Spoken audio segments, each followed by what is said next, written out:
Hello friends, welcome to my channel UPPCS glory. आज हम chemistry का थर्ड लेक्चर पढ़ने वाले हैं। इसमें जितने भी पॉइंट्स हैं क्वेश्चंस के वो मैंने सब हैंड रिटन नोट्स के माध्यम से आप लोगों को प्रोवाइड कराए हैं। चलिए इसमें हम देखते हैं। सबसे पहले विस्फोटक पदार्थ क्या होते हैं, क्योंकि इसका क्वेश्चन 2 बार पूछा हुआ है। इसमें PVSQ में एक बार RO में भी था और PCS में भी था। तो इसमें कौन से विस्फोटक पदार्थ हैं, सबसे पहले हम वो देखेंगे। पहला है TNG, ट्राई नाइट्रोग्लिसरीन। इसका यूज़ विस्फोटक उत्पादन में सहायक बनाने के लिए होता है। इसको नोबेल तेल भी बोलते हैं और डायनामाइट को बनाने में भी इसका उपयोग किया जाता है। नेक्स्ट है RDX। RDX का जो फुल फॉर्म होता है वो होता है साइक्लो ट्राईमेथिलीन ट्राईनाइट्रामीन, और इसका आविष्कार हैनिंग ने किया था और इसको साइक्लोनाइट इसका दूसरा नाम है। नेक्स्ट है TNT, इसको बोलते हैं टाई नाइट्रो टालुइन। नेक्स्ट है डायनामाइट का निर्माण। इसका निर्माण ग्लाइसरलाइड टाइनाइट्रेट से होता है और जिसको नाइट्रोग्लिसरीन भी बोलते हैं। नेक्स्ट है ईंधन। यहाँ से क्वेश्चन बहुत ज़्यादा पूछा जाता है। तो कोयला और डीजल के जब दहन करते हैं तो सल्फ़र डाइऑक्साइड गैस निकलती है, और जब हम ईंधन को पूर्ण तरीके से नहीं जलाते हैं तब कार्बन मोनोऑक्साइड निकलती है, और जब पूरे तरीके से ईंधन को जला देंगे तब कार्बन डाइऑक्साइड।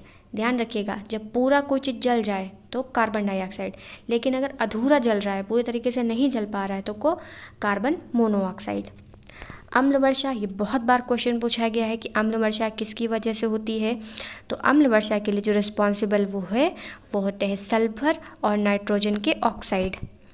पीट कोयला जो होता है ना, सबसे जिसमें कम मात्रा होती है कार्बन की, तो कार्बन की मात्रा कम इसलिए होती है क्योंकि उसमें पानी की मात्रा बहुत ज़्यादा होती है। जीवाश्म ईंधन किसे कहते हैं? जीवाश्म ईंधन कोयला और प्राकृतिक गैसों को बोलते हैं, क्योंकि आपको प्रोसेस पता ही है कि बहुत समय पहले सब वनस्पतियाँ पे जीव जंतु एकदम दब गए थे, तो ये जब इनका अपघटन होता रहता है बहुत सालों में, तो ये इसे नेचुरल रिसोर्स के तौर पे बनते हैं, इसलिए इनको पारंपरिक स्रोत भी बोलते हैं। इसीलिए इनको, और साथ ही साथ इनको जीवाश्म ईंधन भी कहा जाता है। नेक्स्ट है पारंपरिक यानी कि हल्के तेल, तो उसमें पेट्रोलियम का यूज़ करते हैं, ये भी एक प्राकृतिक ईंधन ही है। सबसे अधिक ऊष्मीयमान हाइड्रोजन का होता है। नेक्स्ट है ऑक्टेन संख्या, ये क्वेश्चन पूछा हुआ है। ऑक्टेन संख्या पेट्रोल की होती है और C10 संख्या डीजल की होती है। ध्यान रखिएगा, ऑक्टेन पेट्रोल, C10 डीजल, और डीजल में कार्बोरेटर का यूज़ नहीं किया जाता है क्योंकि इसमें कार्बोरेटर्स होते ही नहीं हैं। तो ध्यान रखिएगा, डीजल में कार्बोरेटर नहीं होता है और पेट्रोल में कार्बोरेटर होता है, जो नॉकिंग के लिए जैसे किया जाता है ना, उसमें इसका यूज़ रहता है। नेक्स्ट है बायोगैस, तो ये तो पता ही होगा इसमें आपको कि अपघटन की कराया जाता है किण्वन के माध्यम से। तो बायोगैस में कार्बन डाइऑक्साइड और मीथेन होती हैं, इसमें किण्वन की प्रक्रिया होती है, और गोबर गैस प्रणाली जो आरंभ की थी इसके आविष्कारकर्ता SV देसाई हैं। LPG गैस, ये तो बहुत बार क्वेश्चन पूछा हुआ है।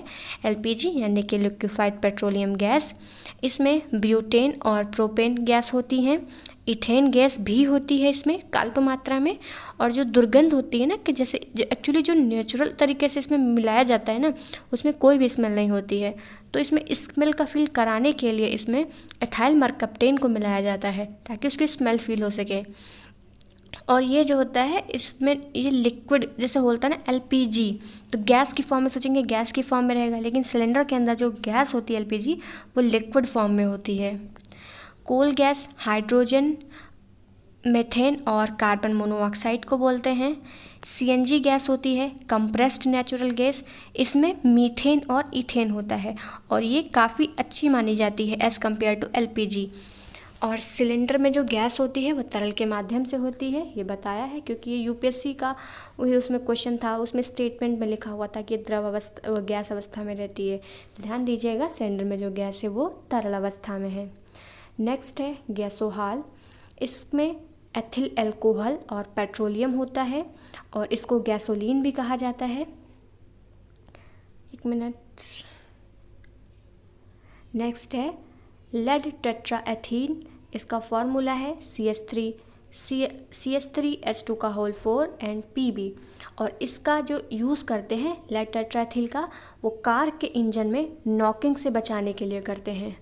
वाटर गैस में कार्बन मोनोऑक्साइड और हाइड्रोजन का यूज़ किया जाता है। नेक्स्ट है खाद्य संचरण, पोषण और औषधियाँ।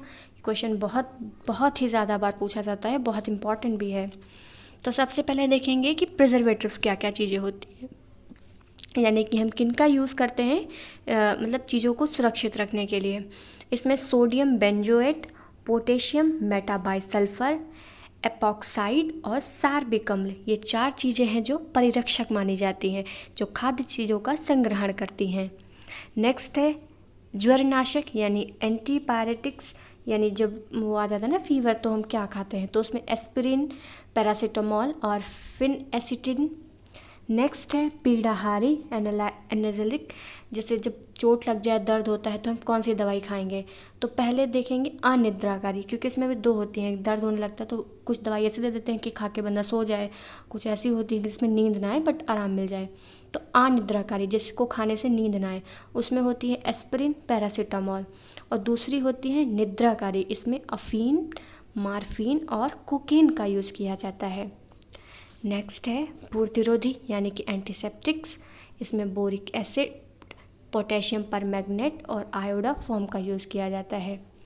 नेक्स्ट है विसंक्रामक डिसइंफेक्टेंट, इसमें chlorine, bleaching powder, sulphur dioxide, phenol और सोडियम परऑक्साइड का यूज़ करते हैं।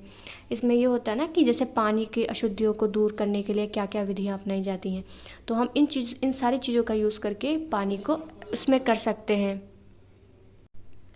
नेक्स्ट है प्रतिजैविक औषधियाँ यानी एंटीबायोटिक्स में क्या यूज़ करते हैं हम, तो उसमें हम पेनिसिलिन का यूज़ करते हैं।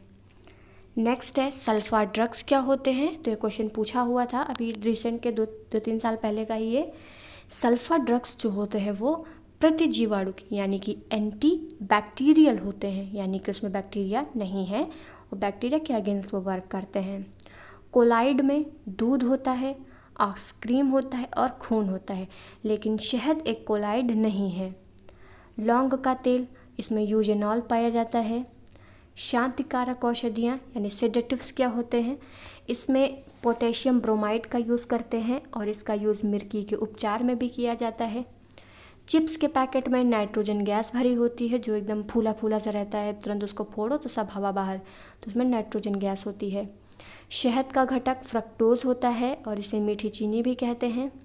कृत्रिम मधुरक स्पर्टेम होता है, यानी कि आर्टिफिशियल स्वीटनर है ये, जैसे डायबिटीज़ के लोग जो होते हैं तो वो लोग इसका यूज़ करते हैं तो शुगर की जगह पे। एमल्सन, पायस का उदाहरण दूध होता है। जेली बनाने के लिए सबसे जो उपयुक्त फल है वो अमरूद होता है। नेक्स्ट पढ़ेंगे उर्वरक, तो जो नाइट्रोजन के उर्वरक होते हैं उसमें अमोनिया होती है, अमोनिया नाइट्रोजन उर्वरक है। और पोटेशियम के उर्वरक कैनेट, म्यूरिएट ऑफ पोटाश होता है। जैव उर्वरक जो सबसे अच्छे माने जाते हैं, जो जैविक विधि से यूज़ करते हैं और पौधों को कोई नुकसान भी नहीं पहुंचाते हैं, तो उसमें हम एजेटोबैक्टर, क्लास्ट्रीडियम, राइजोबियम और एजोला का यूज़ करते हैं। एजोला आपने कई बार उसमें क्वेश्चन बहुत बार इस पे बना है, धान के खेत में इसका यूज़ करते हैं। एजेटोबैक्टर और ये सब नाइट्रोजन के स्थिरीकरण में भी सहायक होते हैं, क्योंकि नाइट्रोजन जो है वो डायरेक्टली नाइट्रोजन की फॉर्म में नहीं, नाइट्रेट की फॉर्म में मिलती है, तो उसको पौधों को उसको डिज़ोल्व कराने के लिए यानी कि उसको यूज़ मिलाने के लिए हम इन जैव उर्वरकों का यूज़ करते हैं। गेहूं की खेती में नाइट्रोजन के उर्वरक का यूज़ करते हैं। फास्फोरस तत्व पौधे की जड़ के विकास में सहायक होती है। नाइट्रोजन, अभी देखिए इस कारों में क्वेश्चन पूछा भी गया था कि पत्तियां पीली क्यों हैं, तो नाइट्रोजन की कमी से ही पत्तियां पीली होती हैं और क्लोरोफिल की वजह से हरी होती हैं। पोटेशियम का यूज़ क्या होता है कि जब पत्तियों के जो स्टोमेटा खुलते बंद होते हैं ना, तो उसमें ही पोटेशियम का यूज़ रहता है और पौधे की वृद्धि में भी ये सहायक होता है।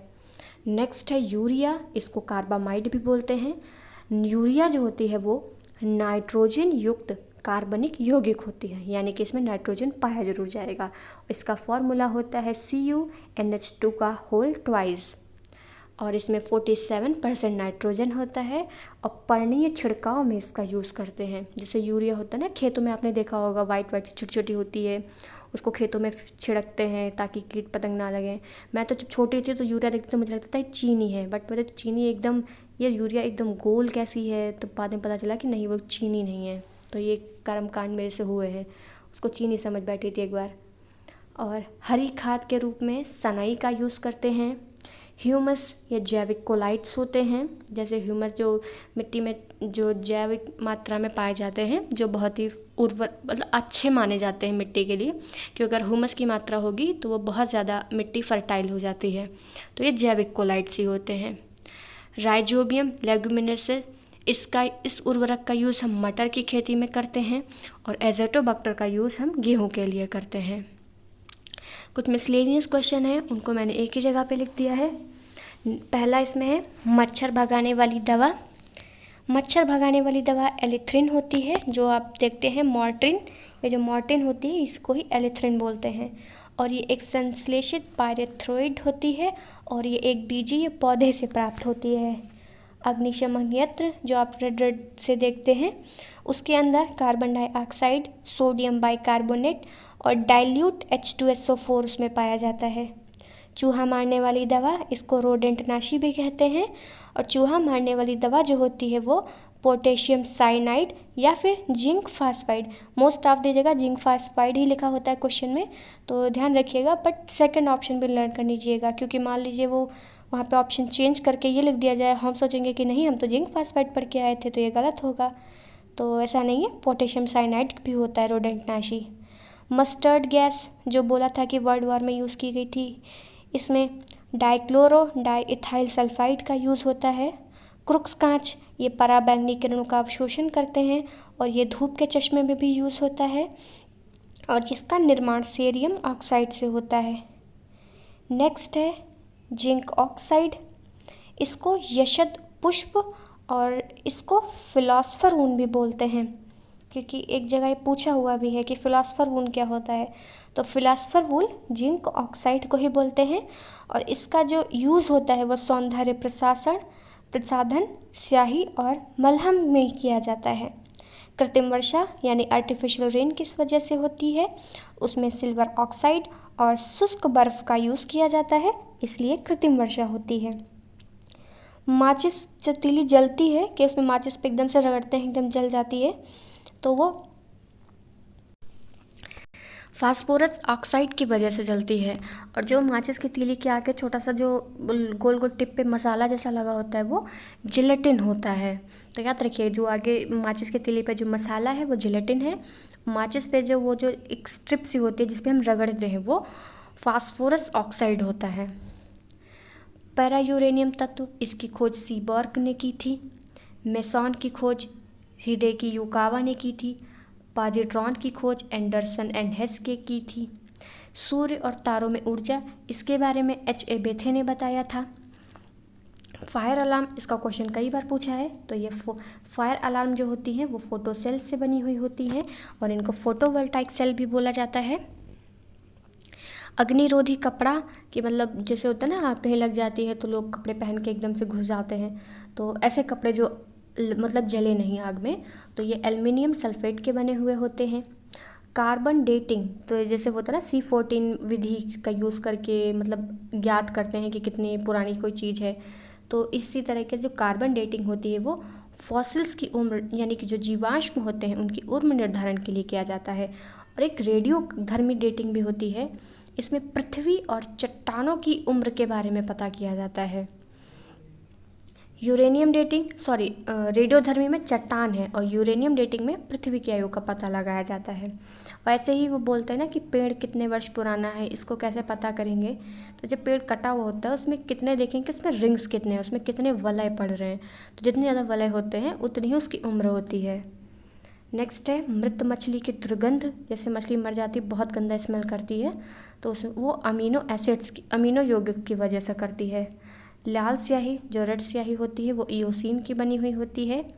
हॉर्न सिल्वर, इसमें सिल्वर क्लोराइड रहता है, यानी कि हॉर्न सिल्वर को सिल्वर क्लोराइड ही कहा जाता है। नेक्स्ट है भविष्य की धातु, तो ये टाइटेनियम को बोलते हैं। आतिशबाजी जब होती है, जैसे आप दिवाली में देखेंगे पटाखे लगाते हैं तो बहुत ग्रीन ग्रीन सी एकदम लाइट होती है, वो मैग्नीशियम की वजह से होती है। परमाणु बम, इसको बनाने में यूरेनियम का यूज़ किया जाता है। इलेक्ट्रॉन बल्ब का तंतु, जैसे आप लाइट देखते हो उसमें छोटा सा, उसमें वो जो फिलामेंट होता है वो टंगस्टन का बना हुआ होता है। गैल्वनीकरण में यह जिंक में किया जाता है, गैल्वनाइजेशन। सिंदूर कैसे पूछते हैं, सिंदूर का अगर वो केमिकल फार्मूला या फिर उसका नाम क्या रहेगा रासायनिक, तो सिंदूर होता है वो मर्क्यूरिक सल्फाइड होता है। एसीटोन, इसका नाखून पॉलिश में यूज़ किया जाता है। द्रव अमोनिया, इसका यूज एक प्रशीतक के तौर पे किया जाता है, जैसे जो ठंडे करने वाली चीज़ें रहती हैं। दिया सलाई जो जलती है, दिया सलाई, उसमें तो ये रेड फास्फोरस की वजह से जलती है। अंधेरे में चीज़ें स्वतः दीप्त हो जाती हैं, ये सफ़ेद फास्फोरस से होता है कि अगर आप सफ़ेद फास्फोरस को रख देंगे अंधेरे में तो जलता हुआ दिखाई देता है। भूमि सुधारक, इन सब में हम क्या यूज़ कर सकते हैं, तो कैल्शियम सल्फेट या जिप्सम। जैसे होता है ना खेती में आप जिप्सम का यूज़ करिए तो खेती अच्छी होगी, तो ये क्या होता है ना कि जो मिट्टी होती है उसकी फर्टिलिटी को मेंटेन करता है, उसको अच्छा उपजाऊ बनाता है। क्रायोजेनिक्स, इसमें क्या होता है ना कि एकदम द्रवित ऑक्सीजन पर या द्रवित हाइड्रोजन पर किसी चीज़ की प्राप्ति की जाती है। जैसे होता है ना एकदम बहुत ही लो टेम्परेचर पे चीज़ों को फ्रीज़ किया जाता है, उसमें नाइट्रोजन का यूज़ करके, तो ये उसमें ही क्रायोजेनिक्स होते हैं कि इसमें बहुत द्रवित ऑक्सीजन हो जाती है और हाइड्रोजन को भी एक लिक्विड फॉर्म में ले आया जाता है। वैसे तो ये गैसियस स्टेट में होती हैं, लेकिन इनको गैसियस से भी आप इनको लिक्विड फॉर्म में ले आइए, वो क्रायोजेनिक्स होता है। नेक्स्ट है शुष्क शेल, तो इसमें अमोनियम क्लोराइड और जिंक क्लोराइड का यूज़ करते हैं। नेक्स्ट है कार की बैटरी, तो उसमें आप पहले ही बता चुकी हूँ सल्फ्यूरिक एसिड का यूज़ किया जाता है। अग्निशमक, इसमें कार्बन टेट्राक्लोराइड होता है। बेनाड्रिल, जो एक दवा आती है खांसी में पीने के लिए, ये प्रतिहिस्टामीन होती है। केवलार एक संश्लेषित रेशा होता है। टेक्सॉल, ये कैंसर की दवा है। चींटी का डंक, जब चींटी काटती है तो दर्द होता है, तो वो जब डंक लगाती है तो फार्मिक एसिड रिलीज़ करती है, तो उसी की वजह से हमको जलन होती है। और मेथेनोइक एसिड भी इसे बोलते हैं, और बिच्छू के डंक में भी मेथेनोइक एसिड रहता है। और एक कार्बन क्रेडिट की वैल्यू 1000 किलोग्राम कार्बन डाइऑक्साइड रहती है, यानी कि आप 1000 कार्बन डाइऑक्साइड यूज़ करेंगे तो आपको एक कार्बन क्रेडिट की प्राप्ति होती है। इसमें जितना भी केमिस्ट्री का था वो कंप्लीट हो चुका है। 3 वीडियो मैंने आपसे बोला था कि इसे कंप्लीट करा दूंगी, उसके बाद फिजिक्स का स्टार्ट करूंगी, तो आज ये कंप्लीट हो गया है। और प्लीज़ आप लोग वीडियो को शेयर करिए और इसको लाइक कीजिए, सब्सक्राइब भी करवाइए अपने फ्रेंड्स लोगों में जो प्रिपरेशन फेज़ में ही हैं, तो ज़्यादा अच्छा रहेगा उनके लिए भी और मेरे लिए भी। तो आप लोग इसको देखिएगा, जो अगर कुछ कमी लगे तो प्लीज़ उसको ज़रूर फीडबैक में बता दिया करिए, तो ताकि मैं चीज़ें अपनी इम्प्रूव कर सकूं। बाकी आप इसको देखिए, तब तक थैंक यू।